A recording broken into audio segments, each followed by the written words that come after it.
The delete key echoed through the mahogany-paneled conference room like a death sentence. 3 years of seismic calculations, foundation engineering, and wind load analysis, gone in a single keystroke. The room fell dead silent except for the hum of the air conditioning system and Derek's labored breathing as he stood behind the projector, his fingers still hovering over the delete button. My name is Marcus Chen. I'm 48 years old, principal structural architect at Harrison & Associates, and I've spent the last 25 years designing earthquake-resistant high-rises that protect thousands of lives.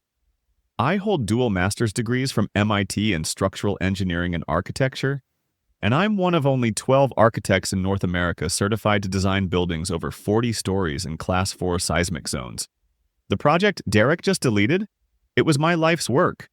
A 60-story tower that would redefine how we build in earthquake country. Derek Martinez, our 32-year-old MBA project manager, stood there with his arms crossed like some conquering general, his Northwestern Kellogg confidence radiating through his tailored Tom Ford suit. He'd been brought in 6 months ago to streamline operations and optimize project deliverables, corporate buzzwords that meant cutting costs and second-guessing people who actually knew how to build things. The phone in my pocket had been buzzing during my presentation, but I'd been too focused on explaining why each structural element was critical for survival. Now, watching the horrified faces around the conference table, senior partners avoiding eye contact, junior architects staring at their laptops, I decided to answer that call. The morning had started like any other disaster in slow motion. I'd arrived at the office at 6:30 a.m., 2 hours before anyone else, to run final stress analysis simulations on the Presidio Tower project. The $5 billion mixed-use development would be San Francisco's tallest building, a 60-story testament to human engineering that would rise just 800 meters from the San Andreas Fault. Most architects would have rejected the project outright. The geological surveys read like a seismologist's nightmare. Active fault lines, liquefaction zones, and soil conditions that had literally swallowed buildings during the 1906 earthquake. But I'd seen an opportunity where others saw impossibility.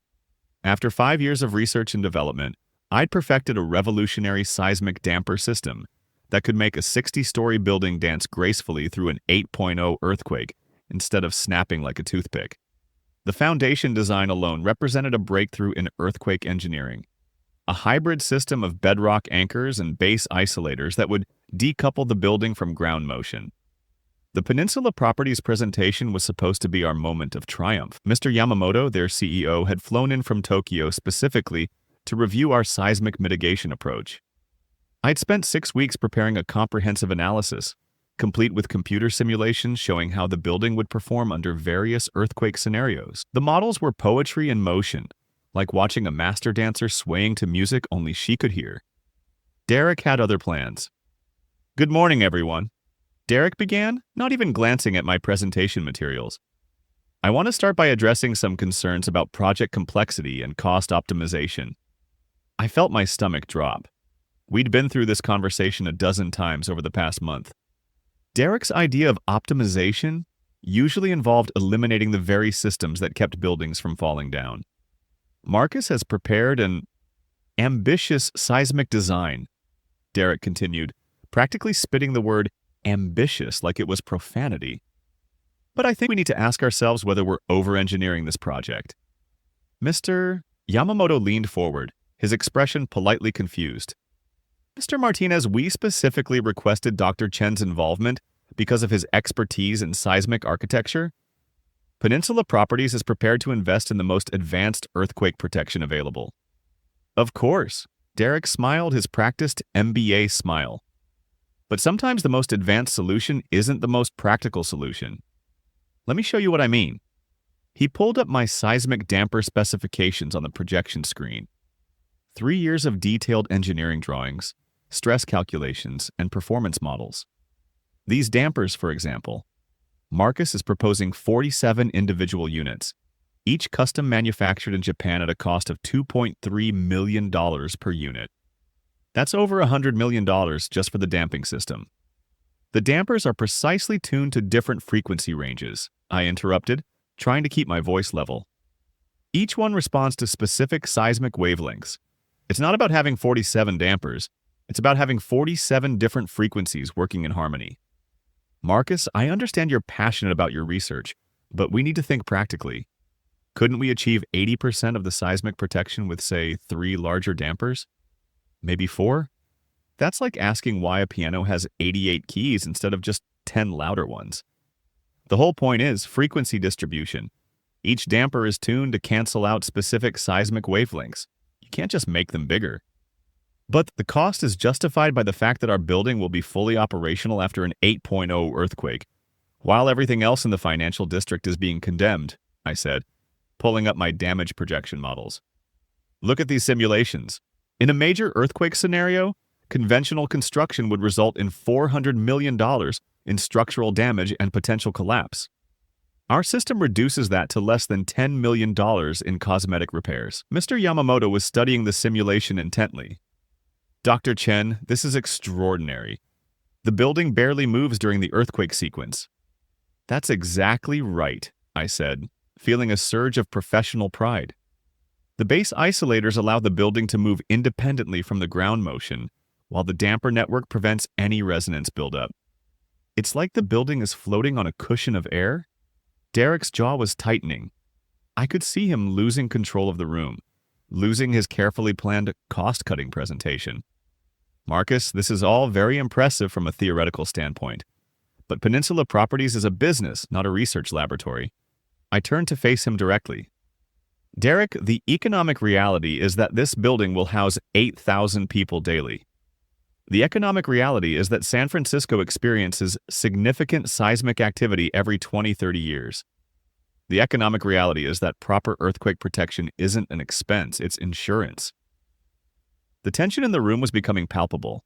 The other architects were shifting uncomfortably in their chairs. Mr. Yamamoto was taking notes, but his expression was unreadable. Derek stood up abruptly. You know what, Marcus? I think we're getting bogged down in technical details. Let me show everyone a more practical approach. He pulled up a new presentation, one I'd never seen before. Peninsula Properties. I want to present an alternative design approach. Instead of 60 stories with all these complex systems, what if we built a 45-story building using proven industry-standard construction methods? My blood went cold. Derek, you can't just reduce the height and call it a solution. The seismic loads don't scale linearly. A 45-story building with conventional construction would actually be less safe than our 60-story building with proper seismic design. Would it, though? Derek's voice was rising now. The room exploded into uncomfortable murmurs. This wasn't a technical discussion anymore. This was a public execution. Derek, I said carefully, I think there's been a misunderstanding about the structural requirements. No, Marcus. I think there's been a misunderstanding about who's running this project. Derek's face was flushed, his MBA composure cracking. I've been reviewing your work for months, and frankly, I'm not impressed.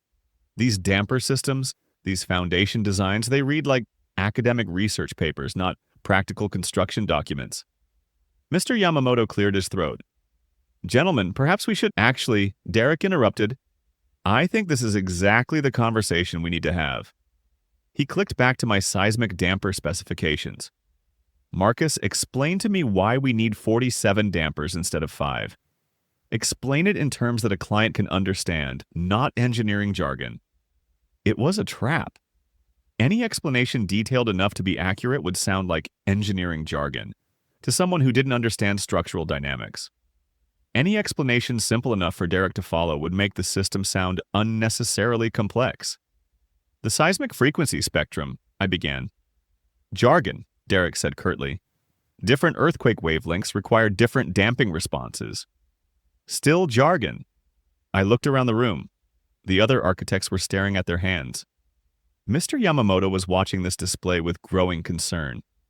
Derek was smiling now, enjoying the humiliation. Derek, earthquake engineering is complex because earthquakes are complex. You can't simplify fundamental physics to fit a PowerPoint slide. And that, Derek said triumphantly, is exactly the problem with your approach, Marcus. You're so in love with complexity that you can't see simple solutions. Sometimes the best answer isn't the most complicated one. He turned back to his laptop. You know what? I think we need a fresh start on this project. Something practical, something buildable, something that doesn't require a PhD in seismology to understand. That's when he hit delete. My 3 years of work, the stress calculations, the damper specifications, the foundation designs, vanished from the screen. Gone. Derek stood there with his finger still on the delete key, looking pleased with himself. There, he said. Now we can start over with a more practical approach. The silence that followed was deafening. I could hear my own heartbeat. I could hear the ventilation system cycling on. I could hear the distant sound of traffic on Montgomery Street 40 floors below, and I could hear my phone buzzing in my pocket. Marcus Chen speaking, I said, never taking my eyes off Derek's face. Dr. Chen, this is Sarah Walsh from Thornfield and Associates. We've been trying to reach you for weeks about a position. Are you available to discuss an opportunity? Actually, yes, I'm very available. What kind of opportunity? We're prepared to offer you a position as Chief Structural Architect at $800,000 base salary, plus 15% of project profits. We have some very interesting challenges that require your specific expertise in seismic engineering. I accept, I said, still staring at Derek. When do you need me to start? How about Monday? We have a rather urgent situation involving a certain 60-story tower project in the Presidio district. The previous architectural firm seems to have encountered some difficulties with their project management. I almost smiled. Monday works perfectly. We'll send over the contract details this afternoon. And Dr. Chen, bring your seismic damper research. We're very interested in implementing it. I hung up and started packing my laptop. The room was still frozen in shocked silence. Derek's face had gone from confident tan to pale gray. Marcus, Derek stammered, let's not be hasty. We can work this out. Derek, I said, closing my laptop case. You just told me my work was trash. You deleted 3 years of earthquake engineering research because you thought it was too complicated. Sarah Walsh apparently disagrees. But the Peninsula Properties contract is no longer my concern. As of 4 p.m. today, I work for Thornfield and Associates. Derek was starting to panic now. Marcus, there's a non-compete clause in your contract, which applies to clients I worked on while employed by Harrison and Associates. But you just deleted the Peninsula Properties project, Derek. If there's no project, there's no non-compete violation. I stood up and walked toward the door. The other architects were starting to whisper among themselves. Mr. Yamamoto was making notes and looking deeply concerned. Marcus, wait, Derek called after me. The partners will want to discuss this. Then they should have discussed it before you decided to delete my work in front of a client, I said, pausing at the door. Good luck explaining to Peninsula Properties why their $2.5 billion earthquake-resistant tower just became a 45-story death trap. I walked out, leaving Derek standing alone next to the projector screen, staring at the empty presentation slide where 3 years of my life's work used to be. The elevator ride down to the parking garage gave me 60 seconds to process what had just happened. 3 years ago, I'd been recruited to Harrison and Associates, specifically to work on high-risk seismic projects. They'd promised creative freedom, unlimited research budgets, and the chance to push the boundaries of earthquake-resistant design. For the first 2 years, that promise had been kept. I'd published papers, spoken at conferences, and developed seismic damper technology that was being studied by engineering schools across the world. Then Derek arrived. Derek Martinez, MBA from Northwestern Kellogg, 6 years of project optimization experience at a consulting firm that had never built anything taller than a strip mall. His mandate was simple: reduce costs, increase profits, eliminate unnecessary complexity from our designs. What Derek didn't understand was that in earthquake engineering, complexity isn't unnecessary. It's life-saving. Our first conflict had been over the Millennium Project, a 35-story residential tower in Oakland. My seismic design called for a sophisticated base isolation system that would protect residents during major earthquakes. Derek's optimization involved replacing the isolators with conventional construction and hoping for the best. Marcus, he'd said during that first meeting, I appreciate your thoroughness, but we need to ask ourselves, are we building earthquake shelters or luxury condos? The clients want safe housing, not Fort Knox. I'd tried to explain that base isolation wasn't Fort Knox. It was basic earthquake protection for tall buildings. But Derek had already made up his mind. He'd reduced the isolation system to a consulting recommendation and moved on to the next cost-cutting measure. The Millennium Project had been approved with conventional construction. 3 months later, a 5.2 earthquake struck the East Bay. Our building, Derek's building, had suffered $2.3 million in structural damage and had to be evacuated for 2 weeks. A comparable building in downtown Oakland with proper base isolation had experienced 0 damage. Derek's response had been to blame the contractor. The second conflict had been over the Golden Gate Heights project, a 28-story office tower near the Presidio. My design included a tuned mass damper system to reduce wind sway and seismic resonance. Derek had looked at the $4.5 million damper cost and declared it excessive for a mid-rise building. Marcus, we're not building the Taipei 101 here. Do we really need a giant pendulum swinging around in the mechanical room? It's not about the height, I'd explained. It's about the soil conditions and the proximity to fault lines. This site has specific resonance characteristics that require active damping. Derek had cut the damper system entirely. The building had been completed 8 months later. During the first windstorm of the winter, occupants on the upper floors had complained of motion sickness. 3 major tenants had broken their leases. The building's owner had eventually installed a simplified damper system at 3 times the original cost. Derek's response had been to blame the geological survey. By the time we'd started working on the Presidio Tower, I'd learned to document everything.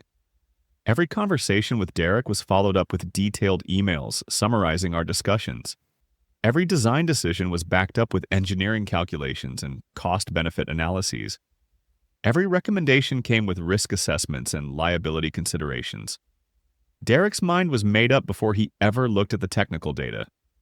He saw earthquake engineering as an academic exercise, a way for engineers to justify expensive toys. He couldn't understand that every damper, every isolator, every reinforced connection was there for one reason: to keep buildings from falling down when the earth shook. The Presidio Tower had been my chance to prove that seismic engineering wasn't just theoretical. It was practical, necessary, and ultimately profitable. The building would house 8,000 people daily in offices, restaurants, and luxury condos. During a major earthquake, those 8,000 people would be protected by systems that Derek considered unnecessarily complex. Now, as I drove through downtown San Francisco toward the Thornfield and Associates office, I realized that Derek had actually done me a favor. For 3 years, I'd been trying to build earthquake-resistant buildings with a project manager who fundamentally didn't believe in earthquake resistance. It was like trying to perform surgery with someone, constantly suggesting that maybe we didn't really need all these scalpels. Thornfield and Associates was different. Their reputation was built on taking projects that other firms considered impossible. They'd built the new Tokyo Sky Tower after the 2011 earthquake, and their Singapore Marina Tower had survived 3 major typhoons without a cracked window. These were people who understood that engineering excellence wasn't an expense. It was a competitive advantage. Sarah Walsh met me in their reception area, a woman in her 50s with steel gray hair and the kind of handshake that came from 30 years of building things that didn't fall down. The Thornfield office occupied 3 floors of a downtown high-rise, with floor-to-ceiling windows that offered a panoramic view of the bay. Engineering workstations lined the windows, each one displaying complex structural models and seismic simulations. "Dr. Chen," Sarah said, "I have to admit, we've been following your career for several years. Your work on frequency-tuned damper systems is exactly the kind of innovation we're looking for."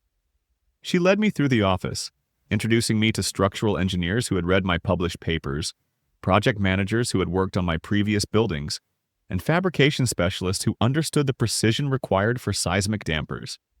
These weren't business school graduates playing with spreadsheets.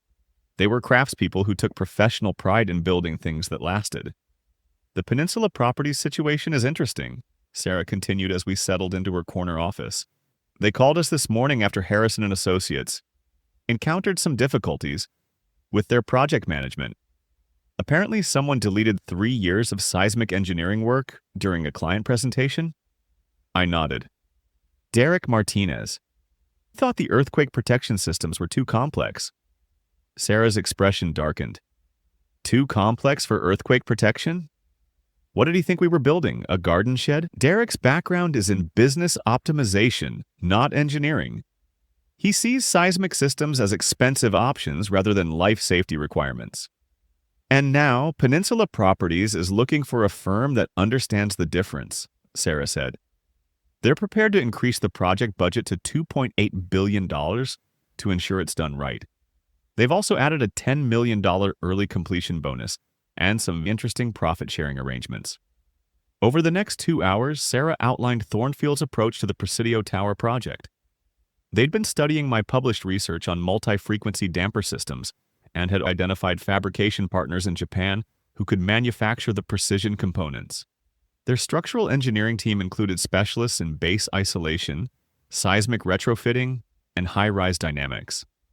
Their project managers were licensed engineers with decades of construction experience.